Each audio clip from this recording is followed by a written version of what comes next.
Hey guys, welcome back to the AT Gamers video. Today what we're going to be doing is a Photoshop tutorial on how to remove things in images.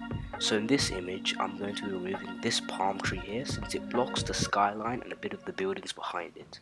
You can do this to mostly any image as long as it doesn't have too many complex features, such as if I was trying to remove anything in this city, it would be much harder than to remove this palm tree. So the tool we're going to be using today, the clone stamp tool. So this tool can be found on the side menu bar. So we'll select that tool. As you can see, it comes up with a little circle paintbrush. So the first thing to know when you're removing anything that has different segments to it is knowing what segment lines up with the rest of its background. So for the bottom of the palm tree, we'll be doing the grass. For this portion, we'll be doing the bush behind. For this section, we'll be doing this building and the rest of the skyline, and for the top, we'll be filling in the rest of the sky.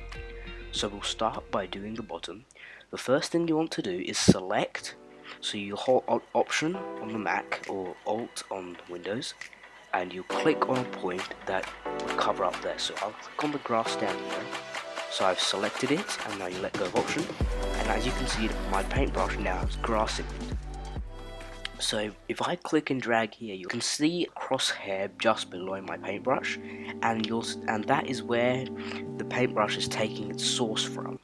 So as you can see, if I move the paintbrush this way, the cursor at the bottom moves. So all I'm doing is taking grass from this area and copying it up.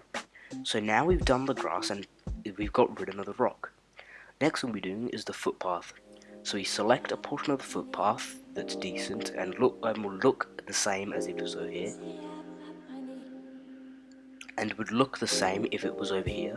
So we'd Option, click, once again Alt on the Windows, and we'd click, then we'd drag along here, and you can see in my cursor there's a tiny bit of grass at the very bottom. To fix that, we'd line it up with the grass we already put and slowly drag along to get rid of it. As you can see down here, there's a bit of a jolt in it. There's a bit of a jagged line in the grass. To fix that, we just make our brush smaller by using the bracket keys. And we'd press, and then we just level it out using more selections from the footpath. So as you can see, now the footpath section of the tree is gone. You can see we've done a pretty good job, and this is unnoticeable. The next part is getting rid of this section. So what to do here, I'll make my brush size a bit bigger, once again using the bracket keys. We'll Option click on our source. Now I'll just do as same as before, we start painting. As you can see, this is where it starts to get a bit confusing. Because I'm taking options from here, as I move my brush this way, it's going into the palm tree that was there.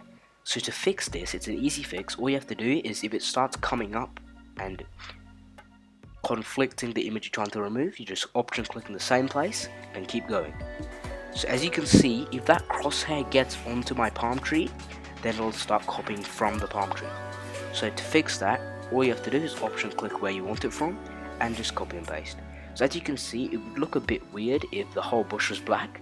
So to fix that, I'm going to be selecting a lighter part of it up here and painting it over here. Rid of most of the palm tree that was covering the bush. Now what we're doing is focusing on the sky and this building behind it. So as you can see, that there's a cloud here which we'll have to try and replicate. So what we're going to do, we're going to select the portion from the cloud and start painting over the palm tree very carefully. If you want to do this part as precise as you can, maybe even have your zooming tool zoom in just to get those finite areas where you don't want to mess up. So you can see it looks a bit better, but it still looks a bit blotchy. So what we're going to do now is, before we finish that up, we'll get rid of the main portion of the tree. So this is probably the easiest since there's just one background color and it's easy to do. So for this part, I'm going to be making my cursor size much bigger.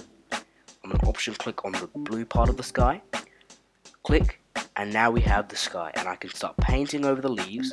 As you can see, the leaves of the palm tree are gone. Now just the trunk is left to be removed. I'm going to grab a bit of the sky and just start painting over.